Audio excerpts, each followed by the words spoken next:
Ganhar uma mansão do meu pai foi o presente mais sufocante que já recebi na vida. A carta chegou numa terça-feira cinza, sem cerimônia, como tudo que vinha de Fernando. Nenhuma ligação. Só um envelope bege, com meu nome e o brasão da família em alto relevo. Dentro, uma folha breve e fria. Mateus, fiz a transferência da propriedade da casa da Avenida Tavares para o seu nome. Resolva com o advogado. Fernando. Sem um espero que esteja bem. Sem um parabéns. Sem nada. Eu encarei aquelas palavras como quem encara uma bomba prestes a explodir. Eu conhecia a tal casa. Uma mansão absurda, com colunas brancas, portões dourados e uma fonte no jardim. O tipo de lugar onde até o silêncio soa caro demais. A última vez que estive lá foi quando minha mãe morreu. Eu tinha 12 anos. E nem naquela época ela me parecia acolhedora. Não pensei duas vezes. Fui até lá sozinho. Queria ver com os próprios olhos se aquilo era real. O portão se abriu com um clique seco, e a mansão surgiu imponente diante de mim, como um monstro adormecido. Dei alguns passos para dentro. Tudo estava perfeitamente limpo, perfumado, vazio. Móveis que pareciam ter saído de uma revista, quadros gigantes nas paredes, tapetes que mais pareciam obras de arte. Mas nada tinha vida. Nada tinha meu cheiro, meu gosto, meu caos. Parecia um cenário. Um cenário montado por alguém que nunca me conheceu de verdade. Não aguentei nem meia hora ali dentro. Fechei a casa, tranquei os portões e voltei para minha república apertada e barulhenta. Prefiro o cheiro de tinta fresca, os colchões no chão e as discussões sobre Kandinsky com meus colegas de arte. Aquilo, sim, é minha casa. Na época, eu estava com Mariana. A gente se conheceu no segundo semestre. Ela era do curso de design, elegante, perspicaz, cheia de ideias. Mariana adorava a forma como eu via o mundo, pelo menos foi isso que me disse. Mas ultimamente, algo nela andava estranho. Distante. Sempre com o celular na mão, rindo sozinha. Quando eu perguntava, dizia que eram só memes. Eu fingia que acreditava. Foi numa reunião do clube de arte que tudo começou a ruir. Estávamos apresentando nossos trabalhos, quando um garoto novo entrou. Era Leandro.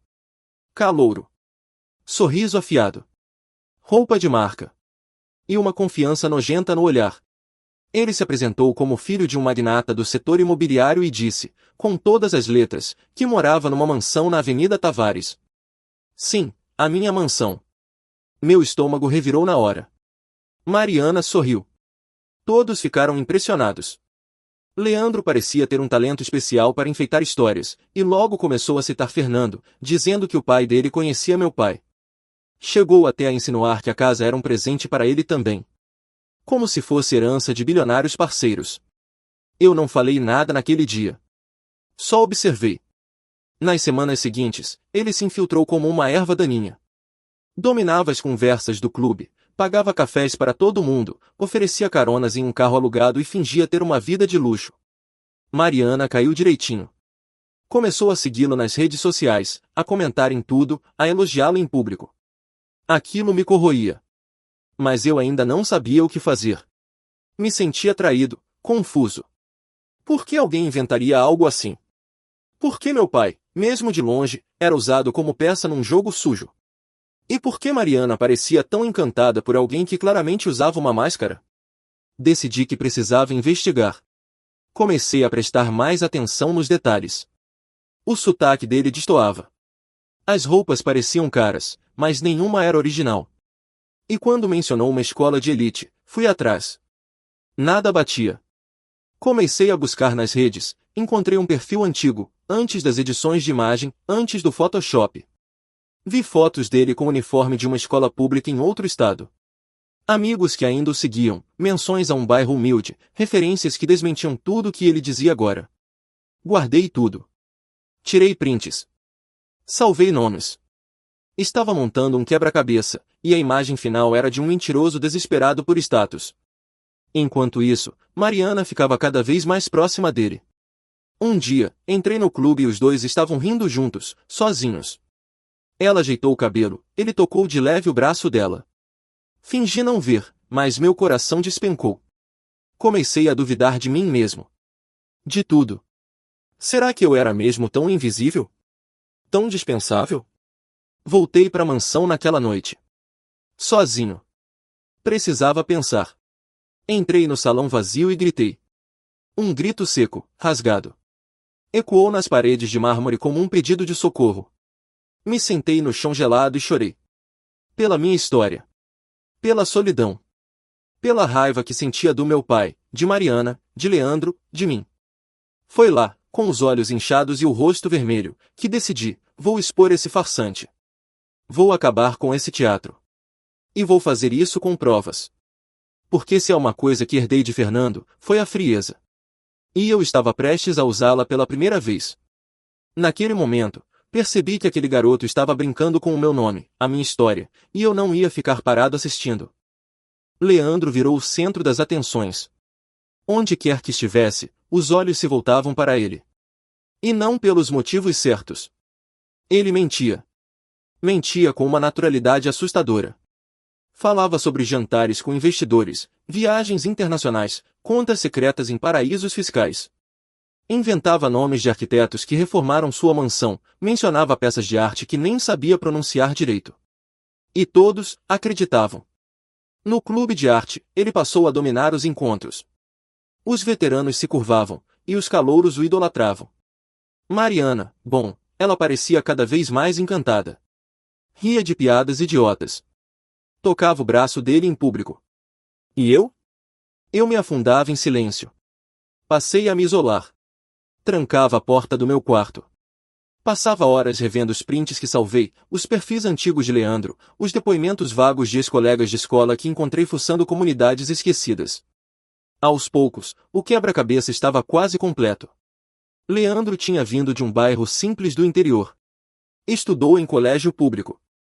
Os pais trabalhavam em comércio local, longe de qualquer império imobiliário. Aquilo não era só vaidade.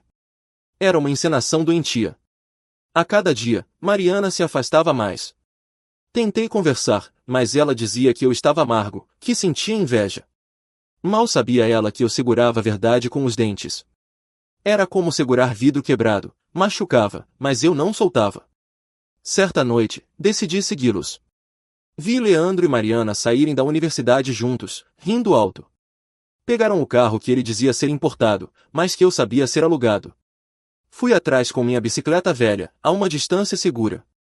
Pararam em um bar sofisticado, desses em que a cerveja custa o triplo e a música é sempre baixa. Leandro puxou a cadeira para ela. Encostou o rosto no dela. Ela sorriu. Voltei para casa com o coração esmagado. Mas algo dentro de mim tinha mudado. Eu não sentia mais dor. Sentia fúria. Determinação. Na manhã seguinte, recebi um e-mail de uma antiga amiga de Leandro, com quem consegui contato.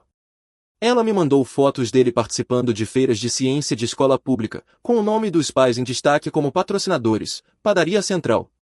A farsa era total. Não havia mais dúvidas. E foi aí que a ideia surgiu, uma exposição no clube. Eu trabalharia em uma instalação artística que simbolizasse a identidade e a verdade, e usaria essa performance como palco para desmascarar Leandro. Seria simbólico, visual, impactante e, principalmente, público. Passei dias criando uma escultura de espelhos quebrados, formando um rosto distorcido. Chamei a obra de reflexos de uma mentira. E o plano era simples, usar a apresentação da escultura para expor, peça por peça, a farsa de Leandro. Mas precisava ser preciso. Cirúrgico. Sem margem para dúvida. No dia da exposição, Mariana apareceu com Leandro.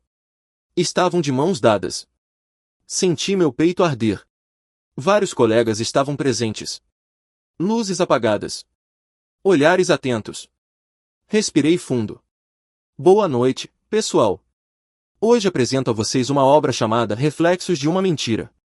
Ela é sobre identidade, sobre aparência, e sobre o que escondemos de nós mesmos para sermos aceitos. Os olhares se aguçaram. Leandro sorriu, confiante. Essa escultura representa um rosto falso. Um rosto que vemos, mas não conhecemos. Um rosto que mente. E foi então que acendi o projetor atrás da escultura. Na tela, uma sequência de imagens começou a rodar, prints de redes sociais antigas de Leandro, fotos dele na escola pública, prints das mentiras contadas no grupo do clube de arte. Cada prova era uma facada em seu teatro. O silêncio foi cortado por um o quê? Vindo de alguém no fundo da sala. Leandro ficou pálido. Mariana soltou a mão dele. As pessoas murmuravam. Alguém gravava com o celular. Eu continuei. Essa pessoa aqui fingiu ser algo que não é, usou o nome do meu pai, usou uma casa que não é dele, usou cada um de vocês como plateia para sua farsa. E ainda tentou roubar algo que era meu, usando mentiras. Leandro tentou se defender, gaguejando. Isso é uma invasão de privacidade. Você armou tudo, cara. Eu só mostrei a verdade, Leandro. A verdade não precisa ser armada. Ela só precisa de luz. Mariana se afastou, envergonhada. Eu a encarei. E disse, com a voz trêmula.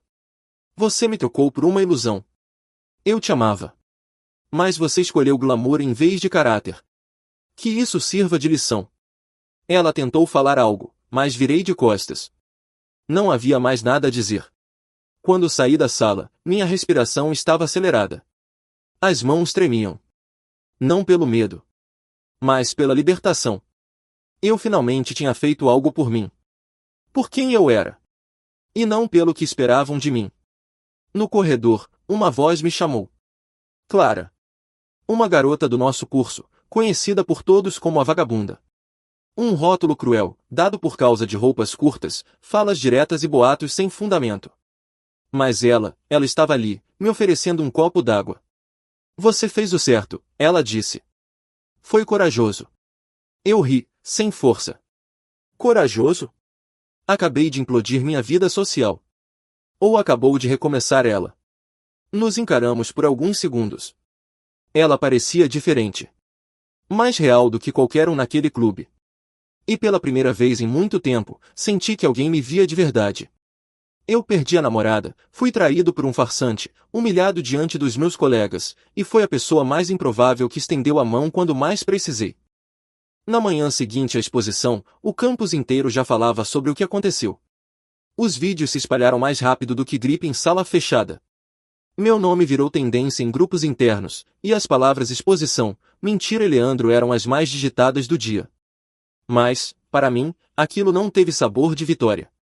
Senti um cansaço profundo, como se tivesse lutado contra um exército sozinho. Dormi mal, acordei com dor no corpo e um vazio no peito. Era como se, ao arrancar a máscara de Leandro, eu tivesse rasgado uma parte minha também. Uma parte que queria acreditar que Mariana era diferente. Que meus colegas eram mais atentos. Que eu mesmo era mais forte. Fui ao clube naquela tarde apenas para buscar minhas coisas. Não queria conversa. Não queria olhares. Mas, claro, recebi os dois. Muitos me encararam como se eu tivesse feito algo grandioso. Alguns sorrisos disfarçados, outros apertos de mão tímidos. Mas tudo isso parecia falso. Como se eu tivesse virado protagonista de uma história que ninguém quer lembrar por muito tempo. Leandro havia sumido. Mariana não apareceu naquele dia. Talvez estivesse se escondendo. Ou remoendo o que restou da própria imagem. Enquanto empacotava pincéis, telas e cadernos de esboço, Clara entrou. Vai fugir também? Ela perguntou, apoiando-se no batente da porta. Não. Só estou cansado de ser a atração principal de um circo que eu não queria montar.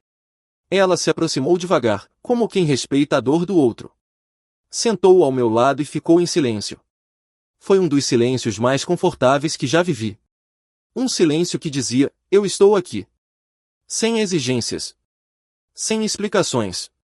Eles mereciam saber, ela disse, depois de um tempo. E eu merecia o quê? Ser traído? Ignorado? Ver minha namorada correr atrás de um impostor como se fosse o novo Salvador Dalí? Ela me olhou com aqueles olhos claros e firmes. Você merecia respeito. Só isso. E se as pessoas se incomodam quando a verdade aparece, talvez o problema nunca tenha sido você. Aquelas palavras bateram forte. Simples. Diretas. Clara não falava em círculos como Mariana. Não fingia. Não filtrava. E foi ali, naquele momento estranho e dolorido, que percebi o quanto eu havia subestimado ela, e a mim mesmo. Horas depois, recebi uma mensagem de Mariana. Longa, cheia de desculpas. Disse que se sentia enganada, que Leandro era persuasivo, que ela nunca quis me magoar. Terminava com precisamos conversar pessoalmente. Contra minha vontade, aceitei. Nos encontramos 2 dias depois, em um café discreto perto da faculdade. Ela chegou arrumada demais. Maquiagem leve, roupa neutra. Parecia insegura, como se tentasse voltar a ser quem era antes de tudo. Eu não sabia se ainda a reconhecia. Eu não sei por onde começar, ela disse, sem me encarar nos olhos. Começa pedindo desculpa. Não só por cair na lábia dele, mas por ter me abandonado enquanto eu me despedaçava por dentro. Ela engoliu seco. Você mudou, Mateus. Ficou frio. Duro. Distante. E você ficou cega. Esqueceu quem estava do seu lado desde o início. Preferiu brilho falso a carinho real. Mariana chorou. Sinceramente, não sei se foi de culpa ou vergonha. Talvez um pouco dos dois. Mas não consegui sentir compaixão. Eu não era mais o mesmo garoto que via nela um futuro. Eu ainda gosto de você, ela murmurou. Mas eu já não gosto mais de quem você se tornou. Levantei, deixei o dinheiro do café na mesa e saí. Sem drama. Sem gritar. Foi mais doloroso do que qualquer discussão. Porque naquele instante, matei o que restava da nossa história.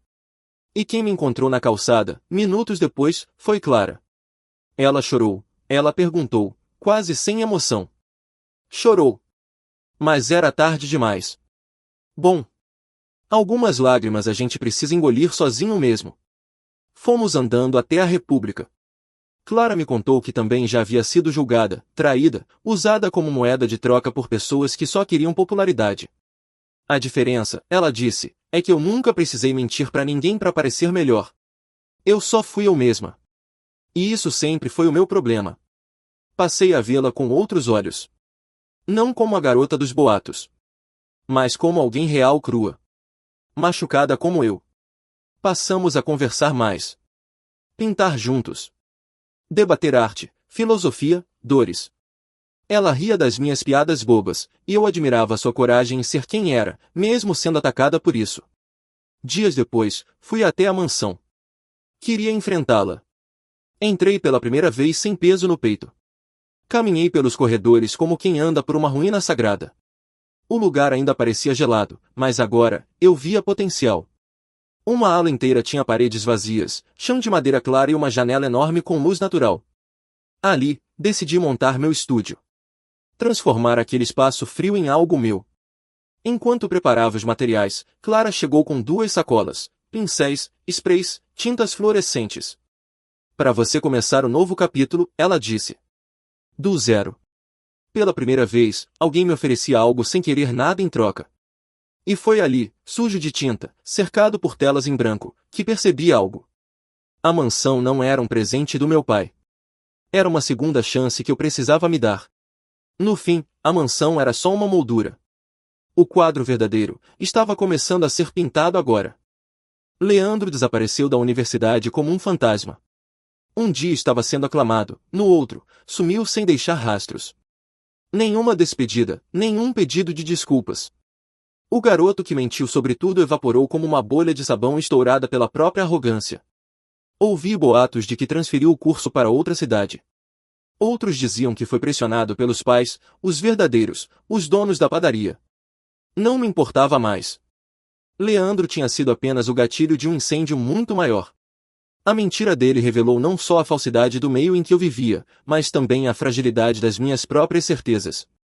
A exposição que fiz virou lenda dentro da faculdade. Ainda hoje escuto cochichos quando passo pelos corredores. Alguns me parabenizam. Outros me evitam. Mas o que mais me surpreendeu foi o silêncio de Fernando. Nenhuma mensagem. Nenhum comentário sobre a repercussão. Era como se, mesmo depois de tudo, ele permanecesse aquela figura distante demais para se abalar com escândalos. E Mariana, ela continuou por perto, à margem. Tentou recomeçar, reconstruir a imagem que perdeu. Evitava meu olhar quando cruzávamos o campus, mas de vez em quando ainda mandava mensagens. Como você está? Pensei em você quando vi essa música. Nunca respondi. Não porque queria puni-la. Mas porque, sinceramente, ela já não fazia parte da história que eu estava construindo. Clara, por outro lado, se tornou presença constante. Não era uma substituta. Era algo totalmente novo. Ela tinha uma força silenciosa, uma segurança estranha que vinha de alguém que já tinha sido julgada tantas vezes que aprendeu a não se importar. Pintávamos juntos quase todos os dias. Nossos silêncios não eram vazios, eram cheios de entendimento. Por que você nunca respondeu aos boatos sobre você? Perguntei um dia, enquanto ela rabiscava uma tela com traços explosivos. Por que se eu parar para explicar quem sou para todo mundo, nunca vou ter tempo de ser quem eu sou de verdade? Respondeu, com a voz tranquila. Essas palavras me acompanharam por dias. Foi aí que tomei uma decisão, transformar a mansão. Não apenas em um estúdio, mas em algo maior. Um espaço de criação, liberdade, expressão. Convidei alguns colegas excluídos do clube, aqueles que não se encaixavam, que eram bons, mas sempre ignorados. Clara ajudou com tudo. Começamos a pintar as paredes, reorganizar os móveis, abrir as janelas que estavam fechadas há anos. A casa começou a respirar. E pela primeira vez, ela parecia viva. Cada canto foi tomando cor. As salas antes mortas viraram ateliês improvisados. A cozinha virou ponto de encontro. O salão principal se tornou galeria. O que antes era símbolo da opulência fria de Fernando, agora era abrigo para quem só queria criar em paz. Recebi uma ligação do advogado do meu pai pouco tempo depois. Disse que Fernando tinha se sentido incomodado com as notícias, mas que não ia intervir no uso da casa. Apenas sugeriu discrição. Ri na cara dele. Discrição é o que meu pai usou a vida inteira para se esconder das consequências. Agora era minha vez de viver em voz alta. Numa dessas noites, Clara e eu estávamos sentados na varanda. Tínhamos passado o dia pintando juntos e estávamos exaustos, sujos, mas estranhamente felizes. Você já se perdoou? Ela perguntou do nada, sem tirar os olhos do céu. Pelo que, rebati. Por ter confiado demais. Por ter acreditado nas pessoas erradas. Por ter calado quando devia ter gritado. Fiquei em silêncio. Talvez ainda não, confessei. Mas acho que tô começando. Ela sorriu. Um sorriso pequeno, quase invisível, mas que iluminou mais do que qualquer abajur daquela varanda. É um bom começo, disse. E foi ali, naquele momento, que entendi, a mansão nunca foi o problema. O problema era tudo que ela representava. A frieza do meu pai.